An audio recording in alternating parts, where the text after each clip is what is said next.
नमस्कार दोस्तों, मेरा नाम डॉक्टर हाकिम सिंह, मैं एक ऑर्थोपेडिक सर्जन हूँ और आज मेरी वीडियो का टॉपिक है वेट लॉस एट होम।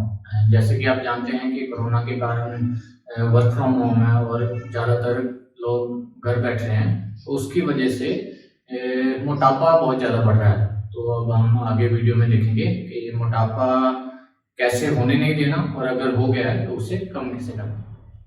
तो अभी हम देखते हैं कि वेट लॉस कैसे करना है। सबसे पहले है कि डिक्रीज फूड इनटेक, मीन्स रोटी खाना कम कर दीजिए, और दूसरा है कि एक्सरसाइज कीजिए। तो अभी हम देखते हैं कि रोटी खाना कम कैसे करना है। सबसे पहले है डिक्रीज मील फ्रीक्वेंसी। इसका मतलब है कि जितने टाइम आप रोटी खाते हैं उससे कम कर दीजिए। जो आइडली है आपको सिर्फ 3 टाइम रोटी खानी चाहिए, लेकिन कई जो लोग हैं वो 4 टाइम भी खाते हैं या 5 टाइम भी खाते हैं। तो उससे जो एक्स्ट्रा फूड खाते हैं वो सीधा फैट बन जाता है। और जो हम बीच में स्नैक्स लेते हैं, मील्स के बीच में स्नैक्स लेते हैं, वो कम कर दीजिए या बंद कर दीजिए। और जो हम ज़्यादा मीठा लेते हैं, मीठा भी कम कर दीजिए या बंद कर दीजिए। अगर आप ये नहीं कम कर सकते, मीठा नहीं कम कर सकते, तो आप एक नेचुरल सोर्स है स्टीविया, वो मीठे का नेचुरल सोर्स है, वो भी ले सकते हैं। एक तरीका मील फ्रीक्वेंसी कम करने का है इंटरमिटेंट फास्टिंग। तो अब हम ये लास्ट में देखेंगे कि इंटरमिटेंट फास्टिंग क्या है। तो उसके बाद आ गया डिक्रीज मील साइज। इसका मतलब है कि आप जितनी भी रोटी खाते हैं उसको थोड़ा कम कर दीजिए। जैसे आप 3 रोटी खाते हैं तो 2 कर दीजिए, 2 खाते हैं तो 1 कर दीजिए। और फिर आ गया ड्रिंक वाटर बिफोर ईटिंग। जब भी आप रोटी खाना शुरू करने से पहले आधा गिलास या 1 गिलास आप पानी पी सकते हैं। उससे क्या होगा कि आपका जो पेट है थोड़ा फुल हो जाएगा। और अगर आप पहले 2 रोटी खानी थी तो आप 1 रोटी ही खाएंगे, और अगर आपने पहले 3 रोटी खानी थी तो आप 2 रोटी ही खाएंगे। इससे क्या होगा कि हमारा पेट है जो पानी पीने से पहले ही फुल हो जाएगा और हमारे रोटी खाने की जो भूख है वो कम हो जाएगी। उसके बाद आ गया high protein intake. High protein intake कैसे इफेक्ट करती है? ज़्यादा प्रोटीन लेने से एक तो होता है कि प्रोटीन फुलनेस कर देती है पेट में, हमें ज़्यादा भूख नहीं लगती। दूसरा ये है कि जो प्रोटीन है उससे हमें सबसे एंड में एनर्जी मिलती है। सबसे पहले हमारे ग्लूकोज का जो कार्बोहाइड्रेट्स होते हैं, और दूसरा बाद में आगे फैट, ये दोनों से एनर्जी मिलती है। उसके बाद प्रोटीन से एनर्जी मिलती है। और अगर हम ज़्यादा प्रोटीन ही खाएंगे तो उससे क्या होगा कि पहले जो है हमारा जो फैट है वो बर्न होगा और बाद में प्रोटीन से एनर्जी मिलेगी। सो इससे ये वेट लॉस करने के लिए बहुत अच्छी चीज़ है। उसके बाद आ गया डिक्रीज फैट इनटेक। जैसे कि हमें पहले ही फैट बहुत है तो हमें फैट जो कि ऑयल्स होते हैं, घी हो गया, चीज़ हो गया, और जो हम बाहर जाके मैकडी, केएफसी में खाना खाते हैं उसे कम कर दीजिए। उसके बाद आ गया वेजिटेबल्स एंड फ्रूट्स। जो वेजिटेबल्स और फ्रूट्स हैं इसमें कार्बोहाइड्रेट्स और फैट्स बहुत ज़्यादा कम होते हैं। और दूसरा ये है कि ये पेट को एक तरह से भर देते हैं, तो हमें भूख नहीं लगती। तो हमें क्या करना चाहिए कि अगर हमें भूख लगी है तो हम 2 रोटी की बजाय 1 रोटी खा सकते हैं, और वेजिटेबल और फ्रूट साथ में ज़्यादा खाएंगे तो ये बहुत ज़्यादा अच्छा होगा। तो उसके बाद आ गया कैलोरिक डेफिसिट।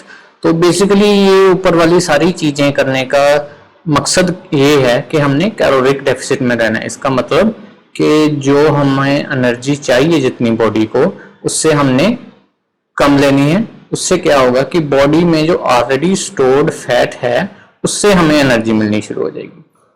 और नॉर्मल जो सिडेंटरी इंडिविजुअल है, सिडेंटरी मीन्स जो घर में ज़्यादा काम नहीं करता, जो ऑफिस वर्कर है, उसको 1800 से 2000 किलो कैलोरी की ज़रूरत होती है एक दिन में। और अगर हम इससे कम लेंगे तो उससे हमारी जो फैट बर्न होनी शुरू हो जाएगी और हमारा जो वेट है वो लॉस होना शुरू हो जाएगा। लेकिन इस तरीके से वेट लॉस करना, ज़्यादा देर तक रखना बहुत ही मुश्किल है, क्योंकि ज़्यादा देर तक डाइट रिस्ट्रिक्शन है वो रखना बहुत मुश्किल है। और जब हम कम खाते हैं तो हमारी बॉडी भी जो है वो स्लो हो जाती है। बीएमआर जो है वो होता है basal metabolic rate. Basal metabolic rate ये है कि हमारी बॉडी जो एनर्जी बर्न करती है उसका रेट क्या है, वो भी धीरे धीरे स्लो हो जाता है। तो उसके लिए, उसको ठीक करने के लिए हमें एक्सरसाइज करनी पड़ेगी। और एक्सरसाइज कैसे करनी है, कम से कम 30 मिनट्स हर रोज करनी है और मॉडरेट एक्सरसाइज होनी चाहिए। मॉडरेट एक्सरसाइज का मतलब इधर जंपिंग और जॉगिंग और running at moderate pace like that. और कम से कम 2000 से 3000 किलो कैलोरी हमने एक हफ्ते में बर्न करनी है। मैं आपको ये कैलोरी काउंट करने के लिए नहीं कह रहा, जस्ट आप 30 मिनट पर डे आप एक्सरसाइज करेंगे, मॉडरेट एक्सरसाइज करेंगे तो आपकी इतनी कैलोरीज बर्न हो जाएंगी। और स्ट्रेंथ ट्रेनिंग कर सकते हैं, जो लोग जिम जाते हैं वो स्ट्रेंथ ट्रेनिंग कर सकते हैं। स्ट्रेंथ ट्रेनिंग में सबसे ज़्यादा जो कैलोरीज बर्न होती है वो होंगी लेग वर्कआउट में, लैट्स वर्कआउट में और अपने चेस्ट वर्कआउट में। अगर आप जिम नहीं भी जाते तो ये स्ट्रेंथ ट्रेनिंग आप घर पे भी कर सकते हैं।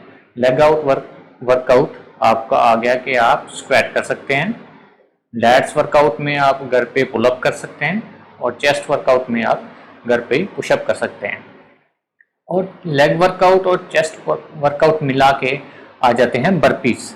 बर्पीज आप गूगल पे सर्च करके या यूट्यूब पे सर्च करके देख सकते हैं कि ये कैसे करने हैं। तो वो आप 3 सेट कर सकते हैं बर्पीज के। एक सेट में जितनी भी मैक्सिमम रेपिटेशन आप कर सकते हैं उतनी करनी है। तो अभी हम देखेंगे इंटरमिटेंट फास्टिंग क्या चीज़ है। इंटरमिटेंट फास्टिंग आगे डिवाइडेड है continuous energy restriction, alternate day fasting, time restricted feeding और पीरियोडिक फास्टिंग। सबसे पहले आ गई कॉन्टिन्यूस एनर्जी रिस्ट्रिक्शन। इसका मतलब है कि आप लगातार अपनी जो एनर्जी इनटेक है, जितनी आप रोटी खाते हैं उससे आप कम कर दीजिए। जैसे कि आप 3 रोटी खाते हैं 2 कर दी, और ये आप कॉन्टिन्यूसली काफ़ी देर तक रखते हैं तो उसे हम कॉन्टिन्यूस एनर्जी रिस्ट्रिक्शन कहते हैं। इसका फ़ायदा ये है कि हमें ये नहीं लगेगा कि अब हमने रोटी मिस कर दी, अब हमें एनर्जी कम हो जाएगी, कोई गिल्टी फीलिंग नहीं रहती और हमारा जो पेट है वो भी भरा रहता है। और इसका नुकसान ये है कि कभी कभी क्या होता है कि हमारी बॉडी जो है इस पर अडेप्ट कर जाती है। इसका मतलब कि हमारा जो BMR है वो स्लो हो जाता है और कैलोरीज कम करने का, रोटी कम करने का कोई फायदा नहीं होता। उसके बाद आ गई alternate day fasting. Alternate day fasting में है कि जैसे आज मैंने रोटी खाई, कल नहीं खाई, फिर उसके अगले दिन खाई और फिर उसके अगले दिन नहीं खाई। इससे क्या होगा कि जिस दिन हम रोटी नहीं खा रहे उस दिन हमारा सारा जो है फैट बर्न होगी। लेकिन उसका नुकसान ये है कि अगर हम 16 से 18 घंटे के से ज़्यादा फास्ट करते हैं तो हमारी जो मसल प्रोटीन है वो यूज़ होना शुरू हो जाती है और हमारा मसल लॉस होना शुरू हो जाता है। उसके बाद आ जाती है time restricted feeding. Time restricted feeding है कि हम दिन में कोई आवर्स रख लेते हैं, घंटे रख लेते हैं कि इतने घंटे हमने रोटी खानी है और बाकी घंटे हमने नहीं खानी। ये आगे मोस्टली दो टाइप्स में डिवाइड की गई है, 20x4 और 16x8। इसका क्या मतलब है? 20x4 मीन्स 20:4 मीन्स आपने 20 घंटे जो है वो फास्ट करना है और 4 घंटे की विंडो में खाना खाना है। और 16x8 मीन्स आपने 16 घंटे फास्ट करना है और 8 घंटे की विंडोज में आपने खाना खाना है। तो जैसे एग्जांपल मैं दे सकता हूँ आपको कि 16x8 में आपने शाम को 8 बजे रोटी खाई और उसके बाद ओवरनाइट फास्ट किया और सुबह आपने ब्रेकफास्ट जो है दोपहर को 12 बजे किया, तो आपका रात के 8 बजे से दोपहर के 12 बजे तक हो गए 16 घंटे। तो आपका 16 घंटे फास्ट हो गया। और 20x4 में है कि आपने वही जो ब्रेकफास्ट है वो शाम को 4 बजे किया, तो ये 20x4 हो गया। तो 20x4 का जो नुकसान है वो ये है कि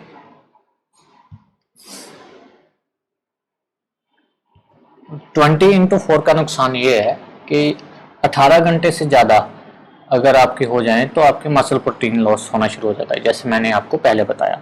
तो इसमें आपका मसल प्रोटीन लॉस होना शुरू हो जाएगा। और तो 20x4 का जो है 20:4 जो है इसका मतलब ये है, तो 20:4 जो है इसका फायदा ये है कि आपका प्रोलॉन्ग्ड फास्ट हो जाएगा और आपका फैट लॉस ज़्यादा होगा, लेकिन इसका नुकसान ये है कि आपका मसल लॉस होना शुरू हो जाएगा, क्योंकि 18 घंटे से ज़्यादा अगर आप फास्ट करेंगे तो आपकी मसल प्रोटीन लॉस होना शुरू हो जाता है। उसके बाद आगे 16x8, 16 आवर जो है ये बॉर्डर लाइन पे आ जाता है, ये यहाँ पे जस्ट शुरू होता है, अभी मसल प्रोटीन लॉस होना शुरू होता है। तो ये जो है मैं मानूंगा कि ये टाइम रिस्ट्रिक्टेड फीडिंग में 16:4 जो है ये बेस्ट है। अगर आपको इंटरमिटेंट फास्टिंग करनी है तो आप ये कर सकते हैं। उसके बाद आ गया पीरियोडिक फास्टिंग। पीरियोडिक फास्टिंग में है कि आपने हफ्ते में कुछ दिन रख लेने हैं, तब आपने रोटी नहीं खानी और बाकी दिन रोटी खानी है। जैसे आपने हफ्ते में पहले 5 दिन खाना खाया और बाकी 2 दिन नहीं खाया, ये हमारी होगी पीरियोडिक फास्टिंग। पीरियोडिक फास्टिंग में ये है कि बाकी जो 2 दिन आपने खाना नहीं खाया उस दिन आपका फैट लॉस जो पूरा होगा तेजी से होगा, लेकिन बाकी वाले जो 5 दिन है उसमें वो फैट अगेन दोबारा बढ़ जाएगा। तो और ये मेंटेन करना भी मुश्किल है, सो इसलिए ये एडवाइजेबल नहीं है। तो अभी आप देख ही चुके हैं कि वेट लॉस कैसे करना है। अगर देखा जाए तो इंटरमिटेंट फास्टिंग जो है वो बेस्ट तरीका है, लेकिन अभी कोरोना के कारण अगर आप फास्टिंग करेंगे तो आपको इन्फेक्शन के चांस ज़्यादा बढ़ जाएंगे, क्योंकि फास्टिंग के दौरान जो हमारा इम्यून सिस्टम है, जो हमारी बॉडी है, वो स्ट्रेस में होती है और स्ट्रेस में हमारा इम्यून सिस्टम जो है वो वीक हो जाता है। तो सबसे बढ़िया तरीका क्या है कि आप अपना खाना कम कर दीजिए और साथ में कम से कम आधा घंटा एक्सरसाइज डेली की।